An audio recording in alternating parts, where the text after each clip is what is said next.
आओ। अस्सलाम वालेकुम, मेरा नाम महमद यावज है। आपने मुझे याद किया था।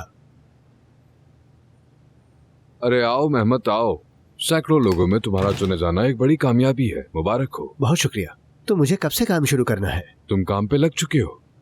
तुमने जैसे ही यहाँ कदम रखा तुम्हारी शिफ्ट शुरू हो गई। तुम्हारे काम से रिलेटेड कुछ बात करनी है, यहाँ बैठो। जैसे आप हुक्म करें, मैं तैयार हूँ। पहली बात तो ये कि ये कोई मामूली काम नहीं है। घर में टीवी देखते हुए भी तुम्हारी आंखें और कान यहाँ होने चाहिए। तुम्हें हम सिर्फ अपने पैसे और अमानत नहीं दे रहे हैं मेहमत, बल्कि हमारी जान भी। जानता हूँ, आपने मुझे नौकरी दी, मैं आपके लिए कुछ भी करूंगा, बेफिक्र रहिए। तुमसे पहले वर्कर ने इस्तीफा दे दिया है। नॉर्मली होती हैं ये चीजें, लेकिन उसका इस्तीफा ऑनरेबल नहीं था, यानी ऐसे बुज़दिल और पीछे से वार करने वालों से मैं नफरत करता हूँ, समझ गए? और तुम? मैं भी नफरत करता हूँ। जो कहता हूँ वो करता हूँ, और जो करता हूँ वो बोल देता हूँ। हमारे ऑफिस के कुछ दोस्तों को लगता है कि तुम ये काम नहीं कर पाओगे, मगर मुझे तुम में वो पोटेंशियल दिखता है। तुम एक जवान इंसान हो। बहुत शुक्रिया आपका। यही वजह थी जो मैंने तुम्हें चुना। आओ तुम्हें बाकी लोगों से मिलवाता हूँ, क्योंकि मैं हर काम वक्त पे करवाना पसंद करता हूँ। इसी तरीके से तुम दूसरे लोगों को बताओगे ताकि वो ना भूलें। यकीनन।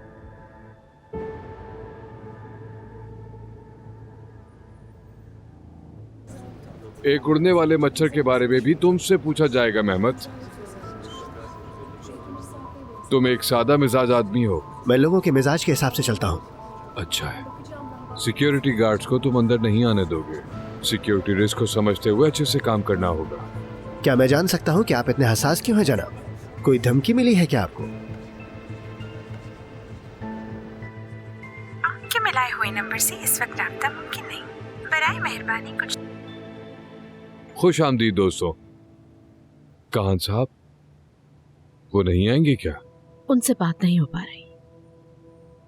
तो फिर हम आपका कीमती वक्त जाया ना करते हुए वोटिंग स्टार्ट करते हैं। जरूर। क्रिमोलो ग्रुप ऑफ कंपनीज हर साल प्रॉफिट में से 100 में से 2 फाउंडेशन में मुंतकिल किए गए हैं, जिसकी बुनियाद ज़ैनब साहिबा ने 2007 में रखी थी। और आप जानते हैं मेरा ये ओपिनियन है कि फंड्स टोटली हटा देने चाहिए। अगर मैडम चाहे तो इन फंड्स को अपने अकाउंट से कंटिन्यू कर सकती हैं। तो जो लोग हमारी कंपनी के पेड फंड को हटाने के लिए मेरी बात से रजामंद हैं, अपने हाथ उठाएं।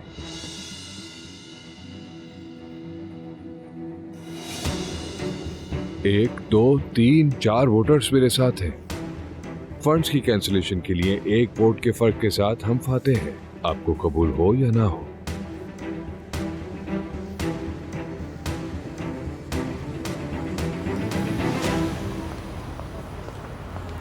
%50 ऑफ है, लेंगे आप? घर का सामान ये ले, आप ले लीजिए। ये ले पूरे साल का डिस्काउंट।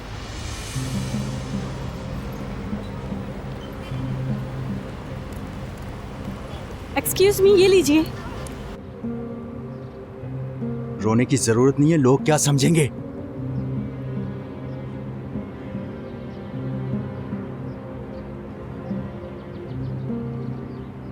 मैंने तुमसे कहा ये तमाशा बंद करो, समझ में नहीं आ रहा तुम्हें? वो देखो, देख रहे हैं लोग। बंद करो रोना, एकदम चुप।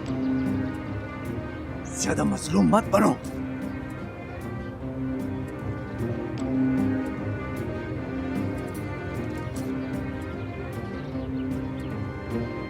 चलो सीधी चलो।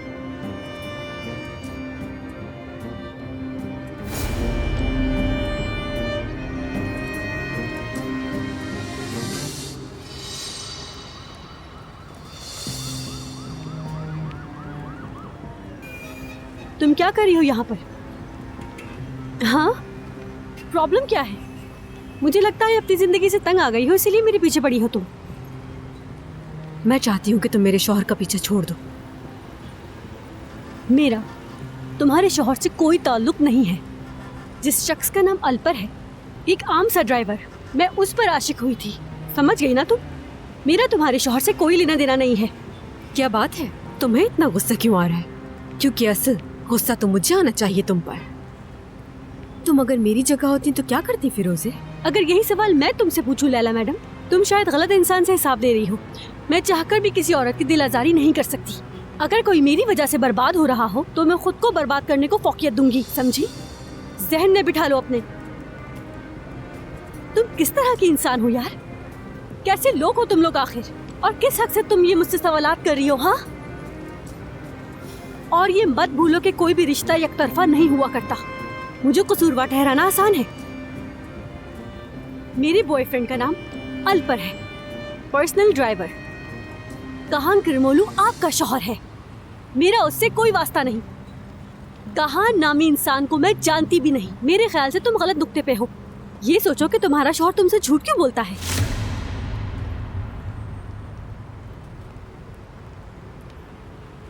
अलपर,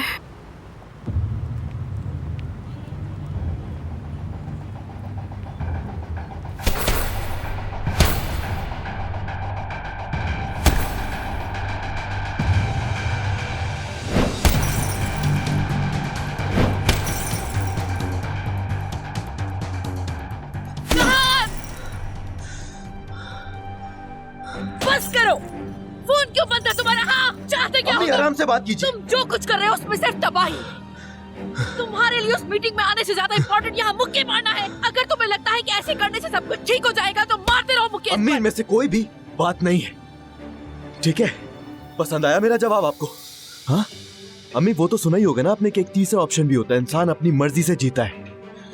बस ये वही है। तुम कैसे इतने गैर जिम्मेदार हो सकते हो, मैं नहीं समझ पा रही। करना क्या चाहते हो कहान? तुम्हारे उस मीटिंग में ना आने की वजह से टैनर जो चाहता था वो उसने कर लिया। मैंने ये आपको कितनी बार समझाया है अम्मी, कोई फर्क नहीं पड़ता मुझे। तो जब मुझे कोई फर्क नहीं पड़ता तो जिसका जो दिल चाहता है वो करे। हाँ? तुम्हें ऐसा बनाने वाली वो कौन सी चीज है? मुझे भी उसके बारे में जानना है। मैं क्यों नहीं रोक पा रही तुम्हें? क्यों नहीं कुछ करवा पा रही? मुझे तुम पर नजर रखनी पड़ेगी। तुम बिल्कुल बदल चुके हो। नहीं बदलाऊं अम्मी, मैंने आपको और बाकी सबको अपना इस तरह होने की वजह बताई, लेकिन किसी को समझ में नहीं आता। और पता है क्या अम्मी, सिर्फ सांस ले रहे, जी नहीं रहे आप लोग। बस ये राज है। गहराई में जाना है आपने? चले आए, फिर ले चलता हूँ। तैयार है तो सुने। आपको और लैला को हमेशा सीधी राह दिखाने की कोशिश की है हर दफा, लेकिन लालच ने अंधा कर दिया है। मैं कितनी भी कोशिश कर लूं आप लोग अंधेरे में ही रहेंगे। एक दफा, सिर्फ एक दफा मेरे सामने मां बनकर आए। कोशिश तो कर सकती है ना आप? कर सकती हैं, लेकिन आप ये अभी नहीं समझेंगी। जा सकती हैं, क्योंकि जिस तरह की बातें मैं करूंगा शायद अब आप और बर्दाश्त ना कर पाए।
देखना पड़ेगा कौन है ये लड़की।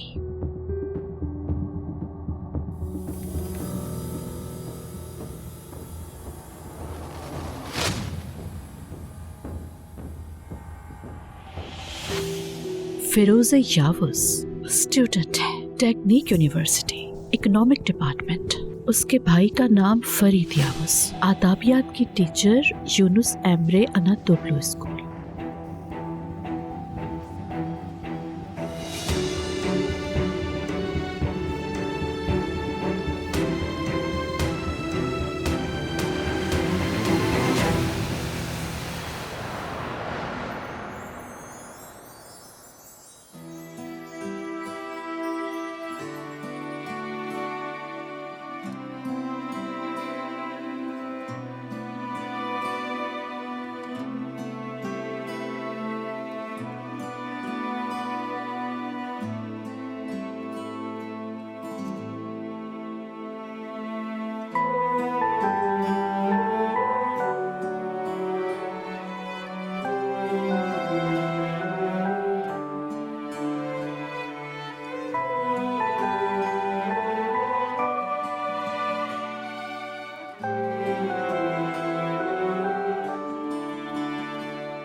क्या कर रही हो तुम? कुछ नहीं कर रही हूँ।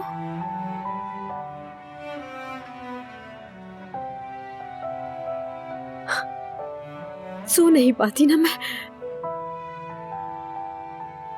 जब उसको नींद आती थी ना तो अम्मी ऐसे बोला करती थी वो।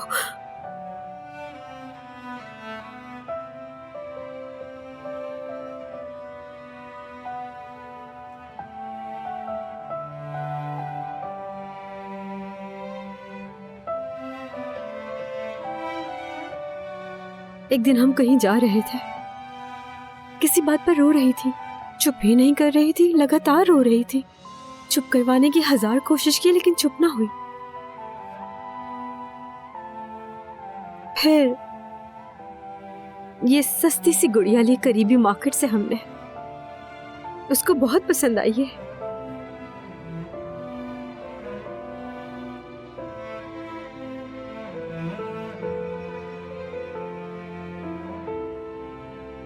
इतने अरसे बाद ये ख्याल क्यों आया तुम्हें?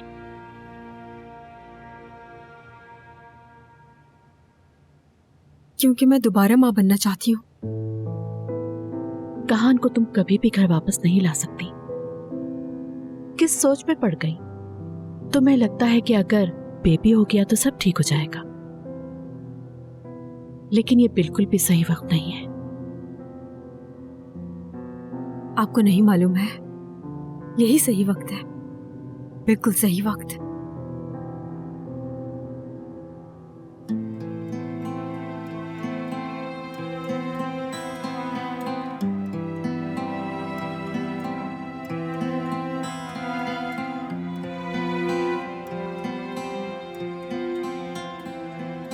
मेरी बेटी के आखिरी सफर में ये उसके साथ थी।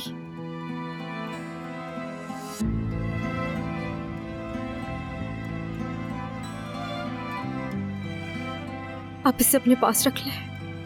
नहीं, इसको हटा दो तो अच्छा रहेगा। या फिर तुम्हारी मर्जी, तुम्हें जो ठीक लगे। मेरी बेटी आपसे भी बहुत प्यार करती थी, इसलिए रख ले।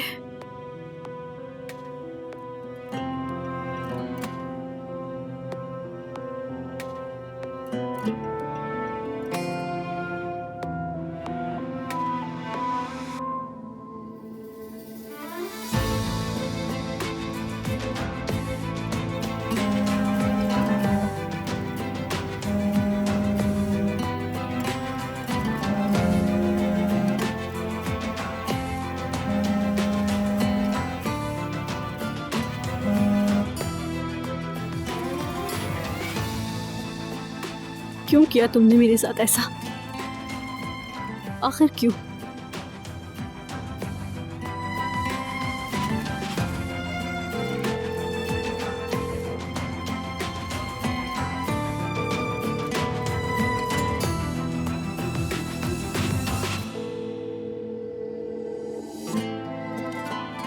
तुम ये क्यों कर रही हो मेरे साथ फिरोज़े? क्यों? वजह क्या है इसकी? देखो, एक बार मुझसे बात कर लो फिरोज़े, प्लीज।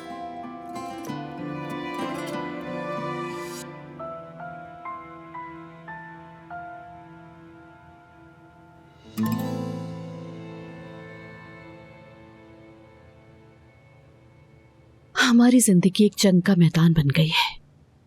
हम जिस चीज को पसंद करते हैं, लगता है जैसे उसे कोई हथौड़े से कुचल रहा हो। ये जंग हमारे अंदर चलती रहती है, कोई देख भी नहीं सकता उसको। जो खोया उस पर रोना बंद करना होगा। हमें जो चाहिए उस पर ध्यान देने की जरूरत है। क्या चाहिए है तुम्हें? क्या जरूरी है तुम्हारे लिए? पैसा और ताकत, या फिर कहान? बस एक वो, सिर्फ वो चाहिए। अगर तुम्हारे पास ऑप्शंस होते तो क्या करती? अपने भाई को तरजीह देती या कहान को? कहान को। उसके बगैर जिंदा नहीं रह सकती। तो फिर तुम्हारे साथ एग्रीमेंट किया जा सकता है। कैसा एग्रीमेंट? तुम्हें मुझे अपना भाई देना होगा और मैं तुम्हें कहान। मैं ले आऊंगी उसको। अगर मैं चाहूं तो मैं कर सकती हूँ, तुम जानती हो।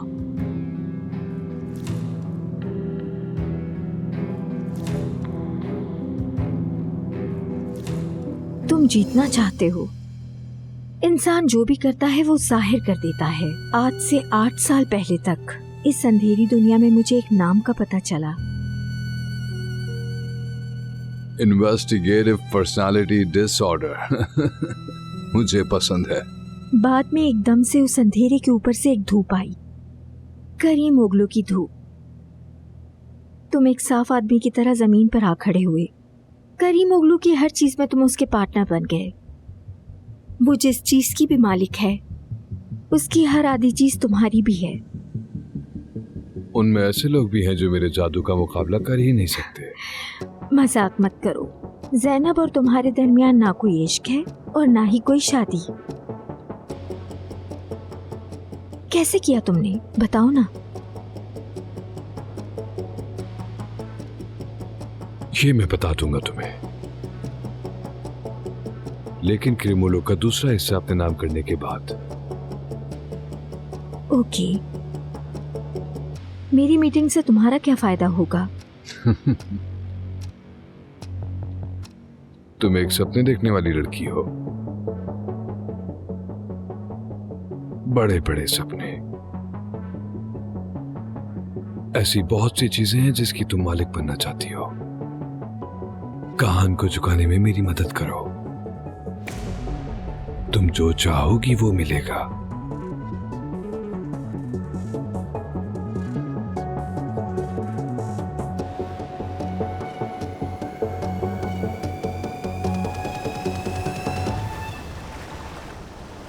हाँ तो बच्चों, ये साल जल्द ही खत्म होने वाला है, लेकिन बहुत तैयारी की जरूरत है। तुम लोगों के सेमेस्टर के शुरू में दे, दा और की इनके। सर फरीद, माजरत चाहता हूं मगर आप लोग बैठे रहिए। Good morning sir. कोई बात नहीं। आइए सर। क्या तुम कुछ देर के लिए बाहर आ सकते हो? सर क्या कुछ अर्जेंट है? हम क्लास के बीच बहुत ज्यादा अर्जेंट है। तुम्हारे कुछ मेहमान आए हुए हैं, इसलिए कह रहा हूँ बाहर आ जाओ। मेरे मेहमान कौन? समझा नहीं मैं। देखो, इस वक्त फालतू सवालों का वक्त नहीं है, बस बाहर आ जाओ। ठीक है, चलिए चलते हैं फिर। अपना बैग मत भूलना, क्लास में कंटिन्यू कर लूंगा।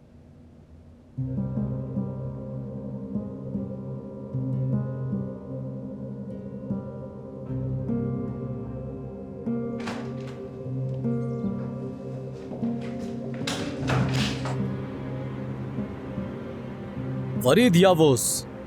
जी मैं हूं। चलिए। क्या मैं पूछ सकता हूँ कहाँ ले जा रहे हैं मुझे? हमारे बॉस आपसे मिलना चाहते हैं। कौन है आप लोगों का बॉस? जब जाओगे तो पता चल जाएगा।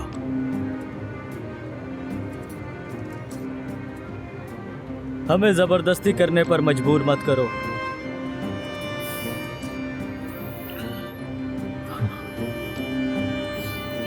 चलो देखते हैं, मिल लेते हैं तुम्हारे बॉस से।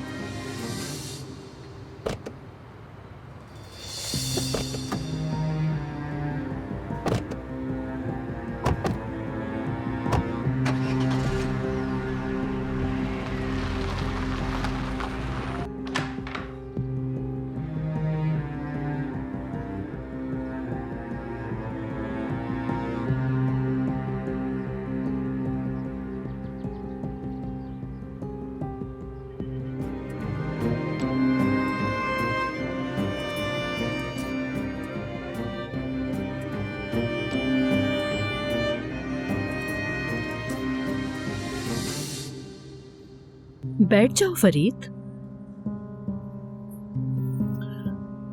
मैं आपको नहीं जानता हूं और आपने मुझे यहां क्यों बुलाया ये भी नहीं समझ पा रहा हूं। बैठो, फिर समझाती हूँ। लंच तो करोगे? क्या मंगवाऊं तुम्हारे लिए? शुक्रिया आपका। आप बोले, सुन रहा हूं मैं। मेरे स्कूल में एक आदाबियात के टीचर थे, फेवरेट थे मेरे। फ्रांस की गजलें सिखाते थे। पोइट्री मेरा पसंदीदा टॉपिक था। उनकी अपनी गजलों में ट्रेजेडी भरी होती थी और वो सब चीजें मुझे बहुत अट्रैक्ट करती थी। मुझे यहाँ अपने अदबियात की कहानियां सुनाने के लिए बुलाया है, जबकि मैं खुद तुर्क अदबियात का टीचर हूं।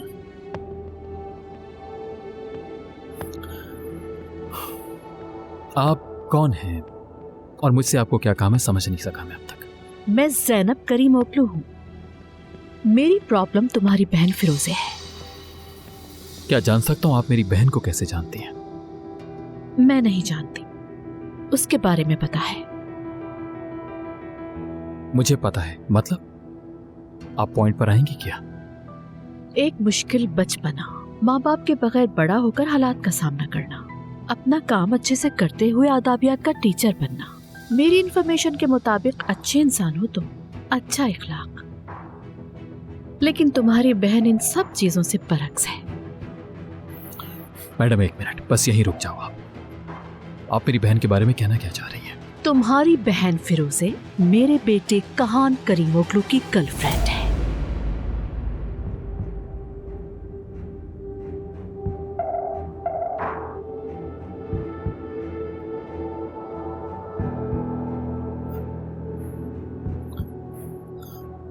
देखिए, मुझे अंदाजा नहीं कि आप जो कह रही हैं वो सच है या इल्जाम लगा रही हैं। सच्चाई को कभी छुपाया नहीं जा सकता।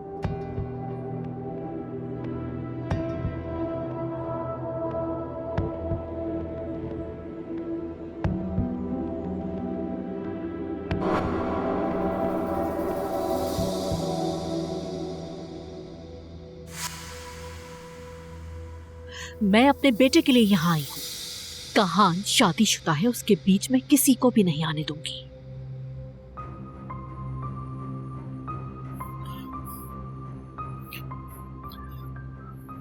अगर ये इल्जाम नहीं है तो यकीनन आपको गलतफहमी हुई होगी, क्योंकि मेरी बहन ऐसी लड़की नहीं है और यह हरगिज मुमकिन नहीं हो सकता। गलत तुम्हारी बहन है, वो एक मैरिड शख्स के साथ है, समझाओ उसे। जो करना है अब तुम्हें करना है। ये पहली और आखिरी मुलाकात है, इसके बाद नहीं समझाऊंगी। एक माँ अपनी औलाद को बचाने के लिए किस हद तक जा सकती है इसका अंदाजा होगा तुम्हें, और जब मेरी जैसी माँ हो। एनीवे, बोल देना उसे कि दूर रहे मेरे बेटे से। बात तो फिरोजे से भी कर सकती थी, लेकिन तुमसे बात कर रही हूँ। सोचा है क्यों?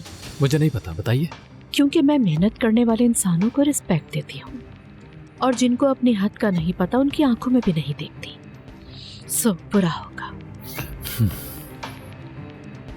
अपने और उम्र के बारे में सोचो। नहीं चाहती मैं कि किसी का भी नुकसान हो।